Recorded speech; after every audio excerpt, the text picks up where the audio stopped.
निशाणा साधला जातो विरोधकांकडून? दादांवरती बोलल्याशिवाय त्यांच्या कोणत्या बातम्यांना प्रसिद्धी मिळत नाही आहे. दुसरी गोष्ट, जे खासदार दादांबद्दल बोलतात आहेत त्यांना दादांनी विशेष म्हणजे दोन्ही खासदारांना दादांनीच निवडून आणलेलं आहे आणि दादांच्यामुळे ते सगळे निवडून आले. त्यांच्या जर सभा पाहिला, अफाट आणि विराट मोर्चाचे जर फोटो पाहिले तर रिकाम्या खुर्च्यांशिवाय तिथं काहीही नव्हतं.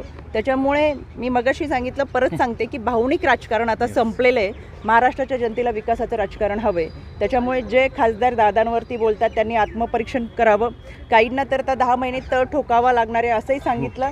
याचाच अर्थ असा, दादा होते तोपर्यंत फक्त मतदानाच्या दिवशी, निकालाच्या दिवशी यावं लागत होतं. दादा सोबत नाही म्हणून आता 10 महिने तळ ठोकावा लागतोय. याच्यावरून आपण समजून घ्यावा की दादांमुळे निवडून आलेले आहेत. त्याच्यामुळे दादांवरती बोलल्याशिवाय यांची जाहिरात होणार नाही.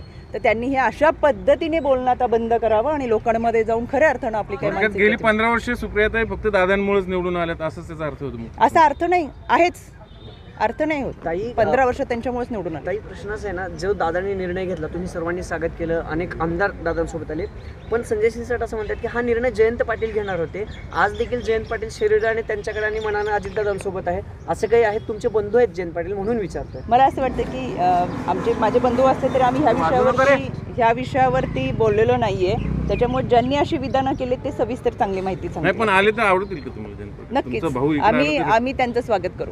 दुसरं असं खडकवासला म्हणून निवडून आल्या, 10 महिने ठाम नाही हो. शरद पवारांचं काहीच योगदान नाही बारामतीमध्ये. त्याने काही केलंच नाही. शरद पवार असेच मतदारसंघ सोडून 60 वर्ष राजकारण करतात. कुठल्याही परिवारात जन्म न घेता बारामतीत मोठे झालेले आणि मग त्याच्यातनं देशभरात मोठे झालेले शरद पवार यांचं बारामतीत काहीच योगदान नाही. ते कधी एकेकाळी खेड मतदारसंघातनं निवडून आले. किती जण माहिती असेल का कोणाला? तेव्हा बोलताना जरा इतिहास भूगोल जाणून घ्यावा. ते काही परंपरेने तिथे आलेले नाही आहेत. त्यांनी स्वतःचा मतदारसंघ निर्माण केला, महाराष्ट्रामध्ये स्वतःची एक इमेज बनवली, स्वतःच्या बळावरती नेते निवडून आणले, कार्यकर्ते निवडून आणले, त्यांना नेते केले आणि त्याच्यातलेच एक अजित पवार.